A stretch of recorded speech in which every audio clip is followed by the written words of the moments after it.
자, 안녕하십니까. 오늘 HTML, CSS 이제 네 번째 시간이죠. 오늘은 서버로 데이터를 전송하기 위한 태그들을 한번 살펴보도록 하는데, 웹서비스에 관련된 인력들이 굉장히 중요하게 생각을 해야 되는 태그입니다. 근데 실제로 웹프로그램 쪽 그 인력에서는 굉장히 중요한 그 태그고요. 실제로 웹 퍼블리셔나 디자인 쪽에서는 이 태그를 정확하게 태그의 내용의 중요성보다는 얼마큼 이쁘게 태그를 만드느냐, 디자인을 만드느냐, 그거에 중점이 들 수가 있습니다. 자, 어쨌든 웹 서비스에 종사하시는 인력은 다 중요하게 생각하는 태그, 그 데이터를 전송을 하는 태그에 대해서 살펴보도록 하고요. 다음에 이미지, 웹 문서가 이렇게 있으면 웹 문서에 텍스트만 있는 게 아니겠죠. 이렇게 텍스트만 있는 게 아니라 그림도 있어요. 자, 물론 뭐 멀티미디어여서 뭐 동영상이나 사운드도 들어갈 수가 있지만, 이런 그림을 나타내는 태그는 어떻게 만들어져 있는지에 대해서 살펴보는 시간을 갖도록 하겠습니다.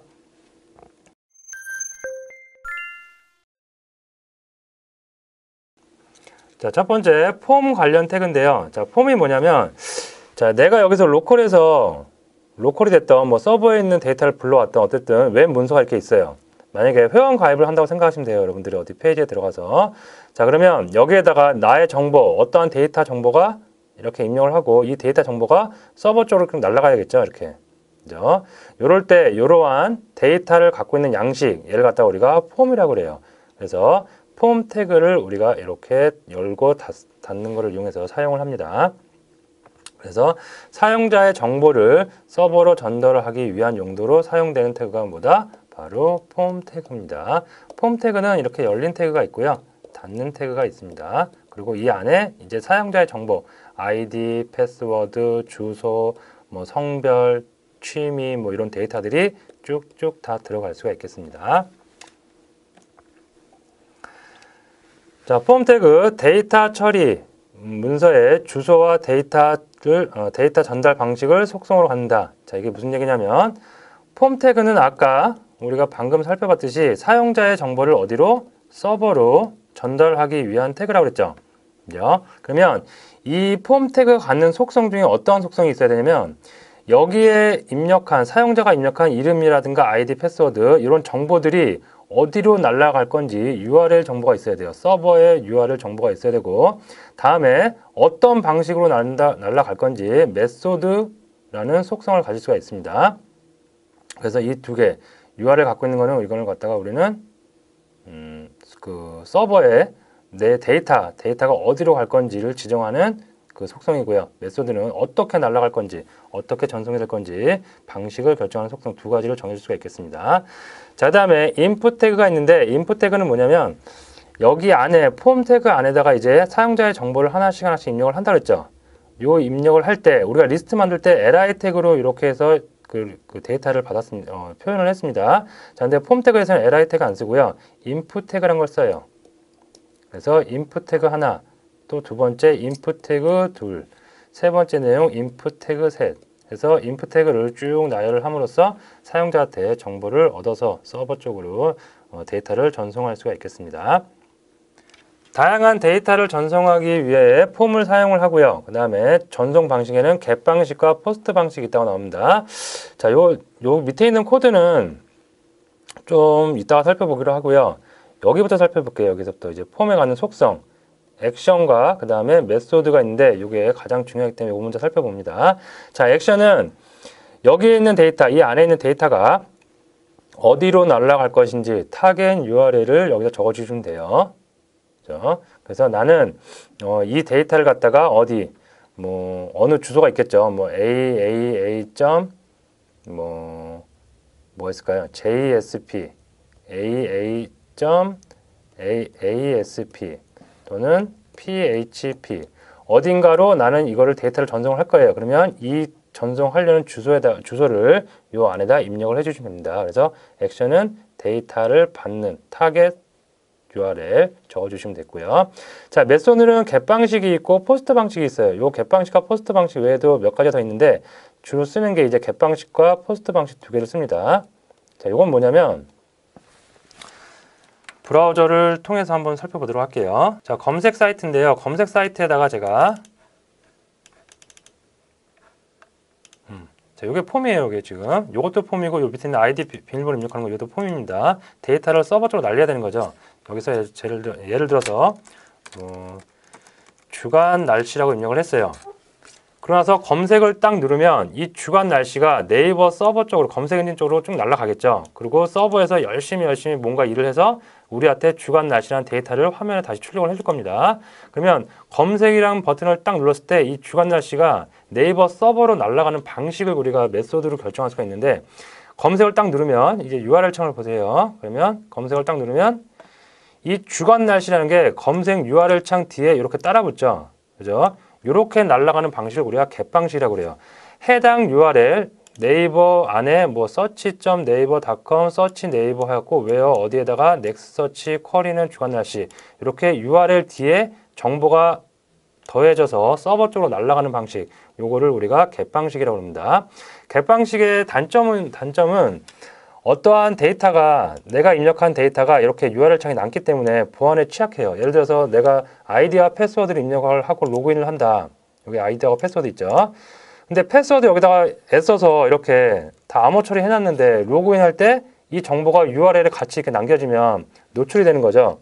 그래서 이럴 때는 보안에 취약하기 때문에 get 방식이 보안에 취약하기 때문에 그 URL 창에 더해지지 않고 전송하는 방식 포스트 방식을 사용을 합니다. 포스트 방식을 사용하면 URL과는 전혀 관계가 없어요. 암호화돼서 문서의 헤드 정보에 암호화 처리되었고 전송이 되어집니다. 그래서 get 방식은 데이터가 URL 뒤에 쭉 꼬리표로 따라 붙어서 전송이 된다. 단점은 보안에 취약하다. 포스트 방식은 헤더 정보에 암호화되었고 전송이 돼요. 그래서 보안에 그 취약점이 없습니다. 그래서 중요한 데이터, 뭐 비밀번호 이런 거는 포스트 방식 전송을 해야 되고요. 방금처럼 네이버의 그 검색 엔진처럼 중요하지 않은 정보, 노출이 돼도 되는 정보 그런 거는 get 방식으로 여러분이 설정을 하시면 되겠습니다.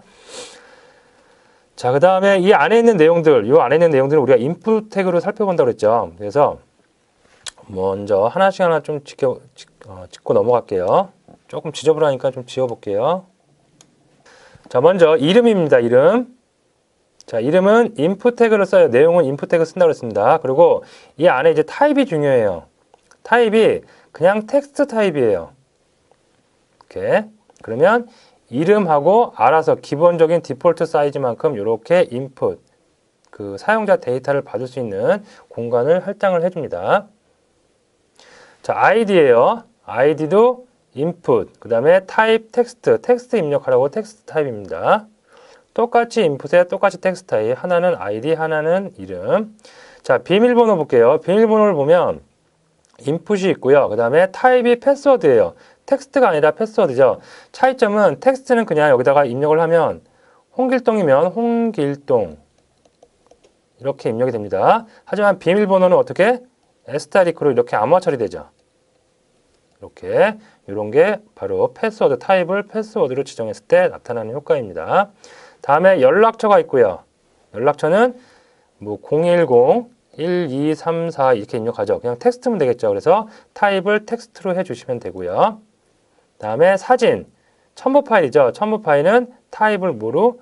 파일로 해주시면 됩니다. 그러면 이렇게 첨부 파일을 선택할 수 있는 이런 그 UI가 노출이 될 수가 있겠습니다. 다음에 성별 구분인데요. 타입을 갖다가 레디오 버튼이라는 걸 이용할 수 있어요. 둘 중에 하나죠. 그래서 여기 보면 남과 여가 있어요.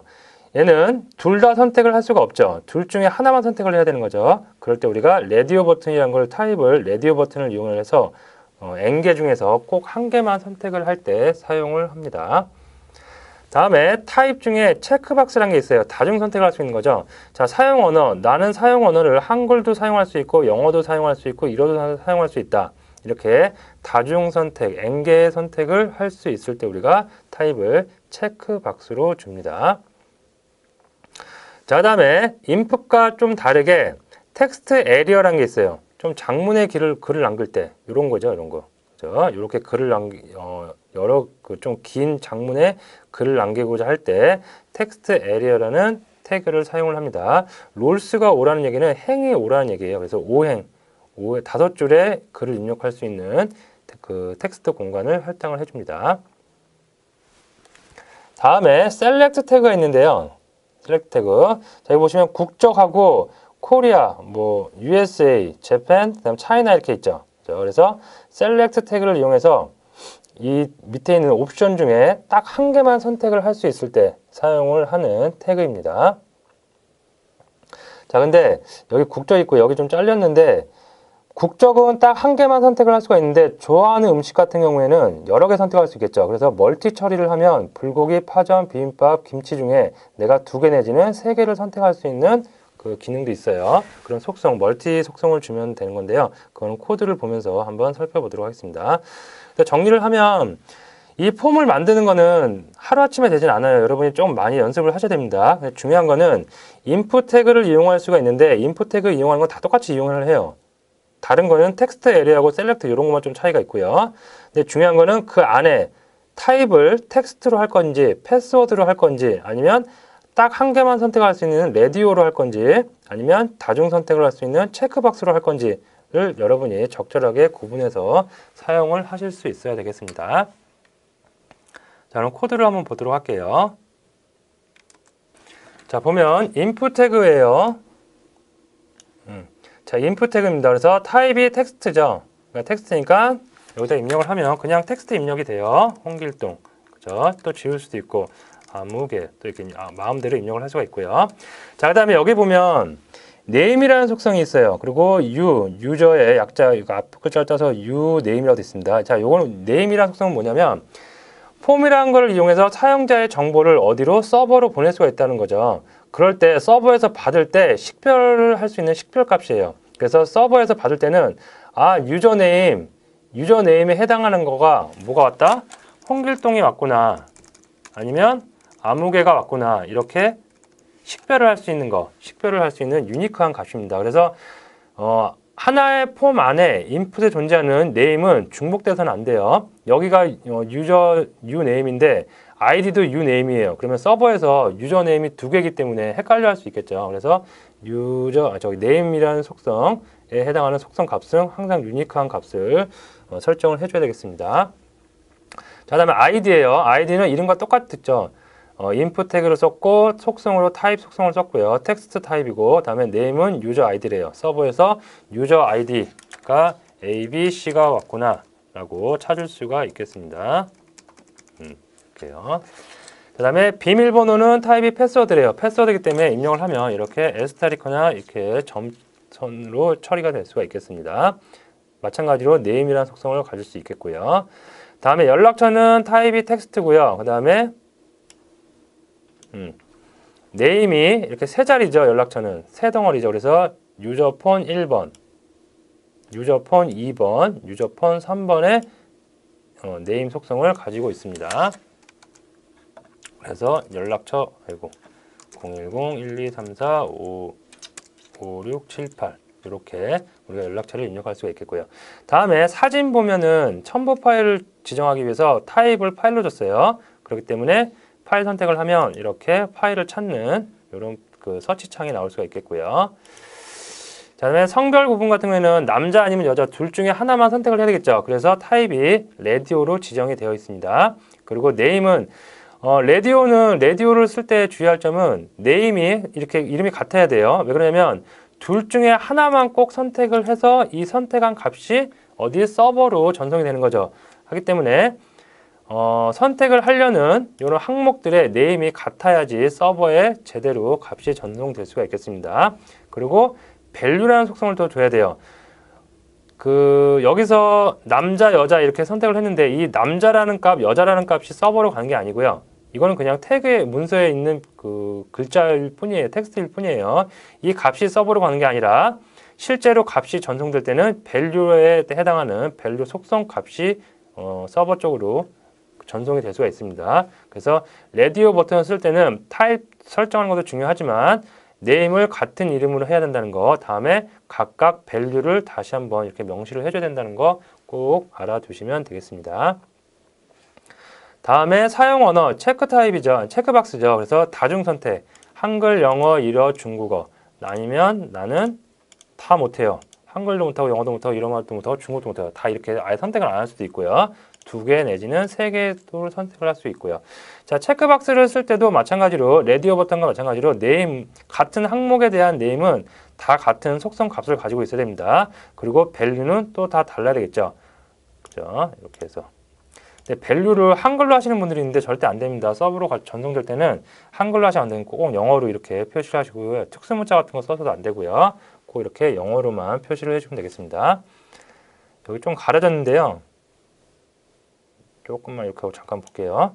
여기 보시면 첫 번째 체크박스 코리아 되어 있는데 한글인데요. 여기에 체크드라는 속성이 들어가 있죠. 그리고 체크드라고 이렇게 속성 값이 들어가 있습니다. 이런 속성을 주면 뭐냐면 첫 번째 이 문서가 처음 초기화돼서 렌더링 될 때, 화면에 출력이 될 때 기본적으로 디폴트로 선택을 해주는 거예요. 그럴 때 어떤 속성? 체크드라는 속성과 속성 값을 주면 되겠습니다. 자, 다음에 텍스트 에리어, 로우스, 오행, 그 다음에 콜스, 20글자, 가로로 20글자를 쓸 수 있대요. 그래서 텍스트 에리어를 이용해서 간단하게 글을 쓸 수 있는 이런 창도 만들 수가 있겠고요.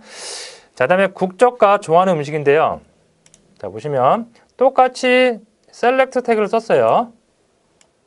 셀렉트 쓰고 옵션에다가 이렇게 코리아, USA, 재팬, 차이나 입력을 했습니다. 그러면 여기서 코리아, USA, 재팬 이렇게 여러 개의 항목 중에 유일하게 한 개만 선택할 수가 있겠죠. 그죠?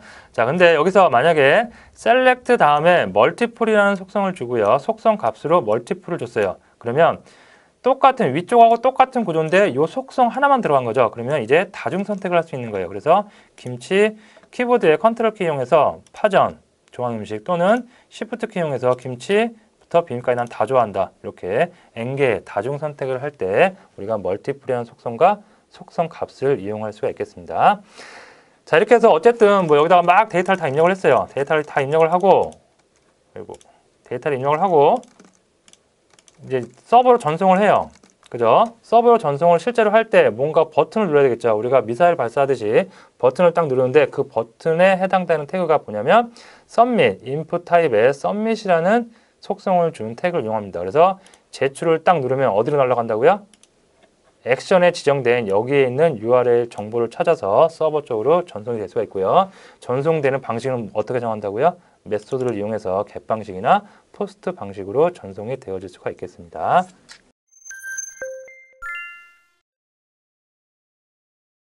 자, 웹 문서를 만들 때 웹 문서에 여기 있네요. 요거 갖고 할게요. 웹 문서에 글이 이렇게 쭉 나열될 수가 있는데 글뿐만 아니라 이미지도 이렇게 그 웹 문서에 표현될 수 있어야겠죠. 그래서 이런 이미지는 어떻게 표현을 하는지 바로 img라는 태그를 쓰고요. 그 다음에 이미지가 실제로 있는 위치를 갖다가 src라는 속성을 이용해서 우리가 표현을 합니다. 자, 이미지 태그.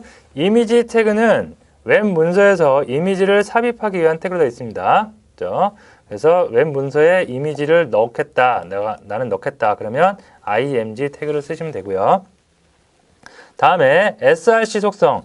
이미지 태그 안에 src 속성을 줄 수가 있습니다. 그리고 src 속성에는 속성 값으로 무엇을 주느냐? 실제로 이미지가 위치에 있는 그 위치 정보 값을 넣어주면 되겠습니다. 자, 그리고 요 밑에는 한 번씩 읽어보시는데 요 밑에 보면 이미지의 위치는 로컬뿐만이 아니라 외부에 존재할 수도 있다 이렇게 돼 있죠. 이게 무슨 얘기냐면 내가 이렇게 어떠한 그 웹문서를 만들어요. 근데 이렇게 만들 때 그림을 여기다가 넣고 싶어요. 이렇게 그림을 넣고 싶어 그림을 넣는데 이 그림이 내가 작업을 하고 있는 내가 작업한 웹 문서와 동일한 곳에 이렇게 위치를 할 필요가 없다는 얘기예요. 뭐 다른 쪽 서버 여기 멀리 다른 쪽 서버가 이렇게 있어요. 예를 들어서 뭐 흔히 뭐 예를 뭐 구글 서버가 있어요. 구글 서버에 이미지가 이렇게 있어요. 그죠? 그러면 이 구글 서버에 IP 주소가 있겠죠. 주소에 어디에 이미지가 이렇게 있겠죠. 요 주소만 알면 이 주소 값을 어디 src에다 난 넣어주기만 하면 돼요. 그러면 내 문서에서도 요 이미지, 구글 서버에 있는 이미지가 출력이 될 수가 있다는 얘기입니다. 그래서 이미지의 위치는 로컬, 나랑 똑같은 곳에 있을 필요는 꼭 없다라는 거 알아두시면 되겠습니다.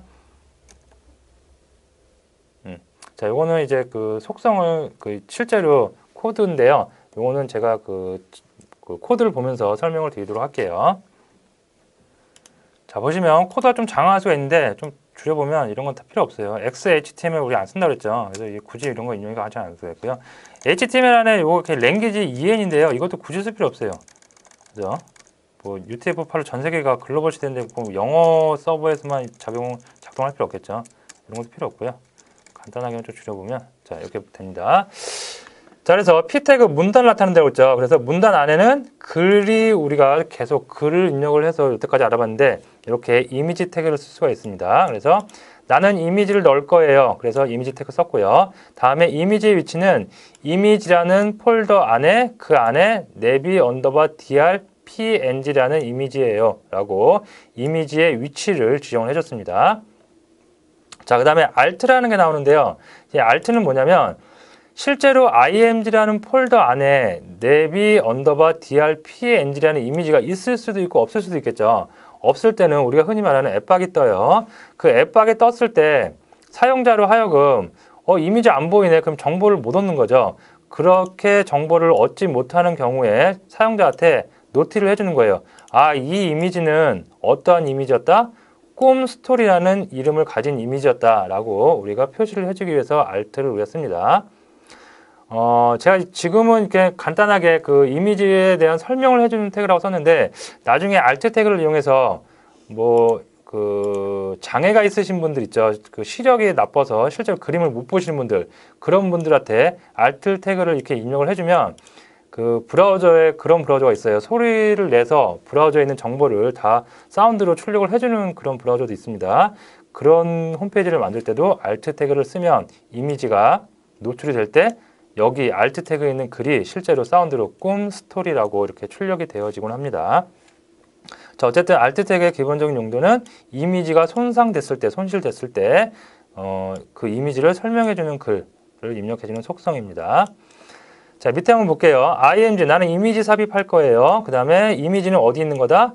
http 어디 원격지에 있대요.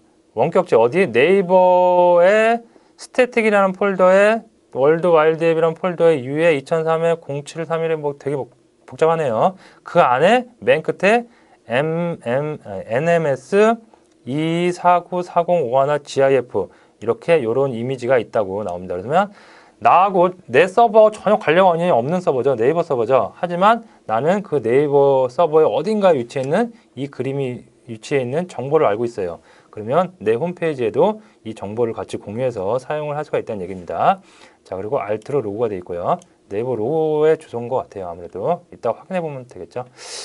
자, 밑에 보시면 자, 이미지를 삽입을 하겠다 넣었어요. 그 다음에 이미지 위치는 그 네이버 로고인 것 같아요. 로고에서 어디 있다 똑같네요. 자, 이렇게 했는데 내가 만들어 놓은 이미지 태그를 바깥쪽에서 누가 감싸고 있어요? 지난 시간에 했던 지지난 시간인가 했죠. 하이퍼링크, 앵크 태그가 감싸고 있죠. 아, 텍스트에만 링크를 걸 수 있는 게 아니라 이렇게 이미지를 삽입하고 이미지를 클릭했을 때 어디로 가라 라고 앵크 태그를 걸 수가 있겠습니다. 그리고 타겟 블랭크 줬고요. 자, 앵크 태그는 닫는 태그가 반드시 있어야 되겠죠. 그래서 이미지를 감싸고 있는 앵크 태그에 대해서도 알아두시면 되겠습니다. 자, 밑에 있는 건 뭘까요? 밑에 있는 거는 위에 있는 거 똑같네요. 그죠? 넘어가도록 할게요. 자, 그 다음에 맨 밑에 보면 위쪽하고 똑같아요. img라는 폴더 안에 nevi_drpng라는 게 있고요. 그 다음에 그 이미지에 설명이 나오고요. 자, width라는 속성을 줬는데 width 원래 width라는 속성이 없어요. 이렇게 없으면 어떻게 요 이미지가 갖고 있는 고유의 사이즈대로 그대로 브라우저에 출력이 됩니다. 하지만 나는 가로를 500픽셀 입력, 이게 단위가 기본 단위가 픽셀입니다. 입력을 안 하면 디폴트 픽셀이 그냥 적용이 돼요. 500픽셀로 늘리고 싶어요. 그러면 이미지가 커진다든가 작아진다든가 사용자 마음대로 이미지의 사이즈를 조정할 수가 있겠습니다. 근데 요즘은 거의 이 속성을 안 써요. 그럼 그 이미지의 사이즈를 어떻게 정하느냐? 나중에 우리가 배울 CSS에서 속성을 다시 주곤 합니다. 나온 거니까 한번 보긴 할게요.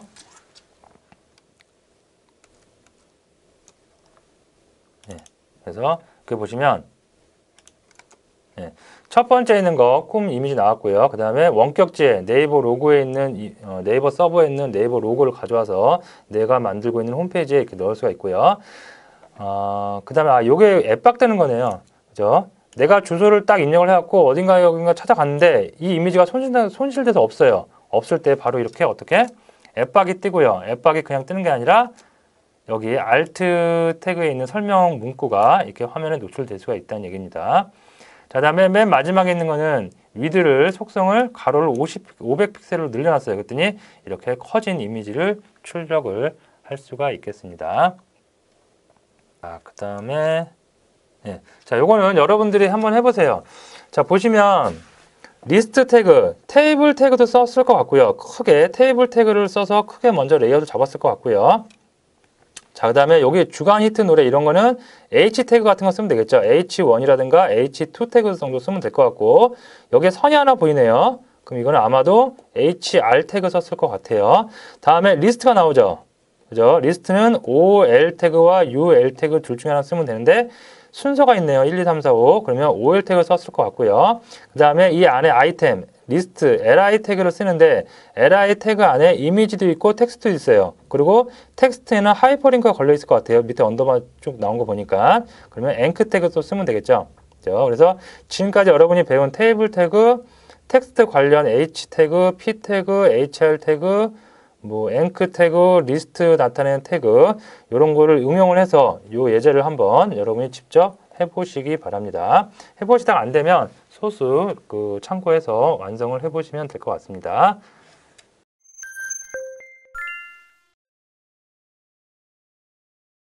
지금까지 HTML5 태그, 데이터 전송 태그와 이미지 태그에 대해서 살펴봤습니다.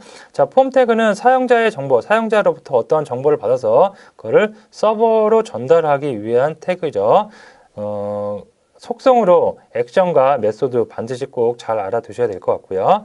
다음에 폼 안에 있는 아이템들, 정보를 실제로 받아들이는 아이템은 input 태그를 씁니다. 그리고 input 태그 속성 중에 타입 있었죠. 그 타입의 속성 값으로 텍스트라든가 패스워드 이런 걸 이용해서 여러분들이 다양한 타입의 정보를 얻을 수가 있겠습니다.